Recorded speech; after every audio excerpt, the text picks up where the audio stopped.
আইন যদি সাধারণ মানুষের জন্য একরকম হয় আর ক্ষমতাবানদের জন্য আরেক রকম হয়, তাহলে দেশে আইন আছে ঠিকই, আইনের শাসন আছে কি? বাংলাদেশের সংবিধান খুব পরিষ্কারভাবে বলে সব নাগরিক আইনের দৃষ্টিতে সমান, সবাই আইনের সমান আশ্রয় পাওয়ার অধিকারী। কথাটা খুবই শক্তিশালী। প্রশ্ন হলো, বাস্তব জীবনেও কি একজন সাধারণ মানুষ এই সমতা অনুভব করতে পারে? আপনার আইডিয়া কি? আসসালামু আলাইকুম ওয়া রাহমাতুল্লাহি ওয়া বারাকাতুহু। আপনারা দেখছেন বিল্ডা নেশন। গত পর্বে আমরা কথা বলেছিলাম আইন আর বিবেক নিয়ে। আজ প্রশ্নটা আরেক ধাপ এগিয়ে নেই। আইন কি সত্যি সবার জন্য সমান? একটি সভ্য রাষ্ট্রে আপনি ধনী না গরিব, আপনার পদমর্যাদা কি, আপনি কাউকে চেনেন বা না চেনেন, আপনার কতটা প্রভাব আছে, এসব দিয়ে ঠিক হওয়ার কথা নয়।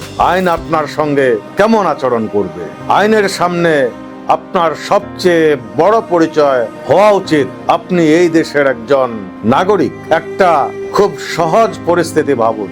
একই অন্যায় করেছে দুইজন মানুষ, একজন সাধারণ মানুষ আপনার মতো আমার মতো, আর একজন প্রভাবশালী, অর্থশালী, ইত্যাদি ইত্যাদি। প্রথম মানুষটি ভাবছে এখন আমার কি হবে, আর দ্বিতীয় মানুষটি যদি ভাবতে পারে আমার কিছুই হবে না, তাহলে সমস্যাটা শুধু ওই দুজনের মধ্যে সীমাবদ্ধ থাকে না, চারপাশের মানুষও একই বার্তা পায়। তারা ভাবতে শুরু করে সত্যের পক্ষে থাকায় হয়তো যথেষ্ট নয়, ন্যায় পেতে হলে প্রভাবও দরকার। এই বিশ্বাসটাই ভয়ঙ্কর বিপজ্জনক, কারণ মানুষ যখন বিশ্বাস করতে শুরু করে যে আইন তাকে সমানভাবে রক্ষা করবে না, তখন ধীরে ধীরে আইনের ওপর তার আস্থা কমে যায়। আর আইন থেকে মানুষের আস্থা চলে গেলে মানুষ কখনো প্রভাব খোঁজে, কখনো পরিচয় খোঁজে, কখনো নিজের মতো করে সমাধান খুঁজতে শুরু করে। একটি সভ্য সমাজের জন্য এটা খুব বিপজ্জনক জায়গা। আইনের শাসন মানে শুধু কাগজে কলমে অনেক আইন থাকা নয়, আইন কার্যকর হতে হবে। আমি যা বলছি তা নিশ্চয়ই আপনারা ভালো মতোই জানেন, গত 50 বছরে আপনাদের শিক্ষা হয়েছে। তাহলে কি করতে হবে? আমার মনে হয় প্রথম কাজটা খুব পরিষ্কার। ব্যক্তি দেখে আইনের আচরণ বদলানো চলবে না। একই অপরাধ হলে একই প্রক্রিয়া, একই অধিকার, একই জবাবদিহি। পরিচয় বদলাবে, আইনের নীতি বদলাবে না, সেটাই তো হওয়া উচিত। দ্বিতীয়ত, বিচার শুধু সঠিক হলেই হবে না, যথাসম্ভব সময় মতো হতে হবে। একজন মানুষ যদি বিচার পেতে পেতে জীবনের বহু বছর হারিয়ে ফেলে, তাহলে শেষ পর্যন্ত অধিকার পেলেও তার ক্ষতির সবটা আর ফেরত আসে না। তৃতীয়ত, আইনের প্রয়োগ এমন হতে হবে যাতে একজন সাধারণ মানুষও বিশ্বাস করতে পারে আমার কোনো পরিচিত মানুষ নেই, তবু আমার অধিকার আছে।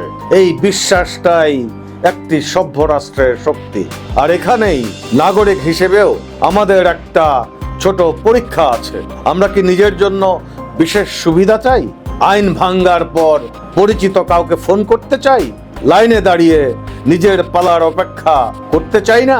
নিজের কাজের সময় ভাবি একটু নিয়মের বাইরে গেলে কি বা হবে? তাহলে আমাদেরও ভাবতে হবে। নিজের জন্য ব্যতিক্রম চাইবো আর অন্যের কাছে সমান আইন আশা করব, দুটো একসঙ্গে চলে না। একটি দেশের সভ্যতা শুধু বড় বড় ভবন দেখে বোঝা যায় না, শুধু অর্থনীতি কত বড় সেটা দিয়েও নয়। সভ্যতার একটা বড় পরীক্ষা হলো একজন সাধারণ ক্ষমতাহীন মানুষ কতটা নিশ্চিন্তে বলতে পারে আমার সঙ্গে অন্যায় হলে আইন আমার পাশেও দাঁড়াবে। যেদিন পরিচয়ের চেয়ে আইন বড় হবে, প্রভাবের চেয়ে ন্যায় বড় হবে, আর ক্ষমতার সঙ্গে জবাবদিহি থাকবে, সেদিন বাংলাদেশের সভ্যতার ভিত আরো শক্ত হবে। মনে রাখবেন, আইন তখনই সত্যিকারের অর্থে শক্তিশালী যখন দুর্বল মানুষটিও তার সমান আশ্রয় পায়। বলবেন এসব নীতিবাক্য বলছি, এসব নীতিবাক্য যদি এখন থেকেই আপনি আমি চিন্তা না করি, তাহলে আমাদের পরবর্তী প্রজন্ম না হবে সভ্য, না থাকবে মুসলমান। তাই চলুন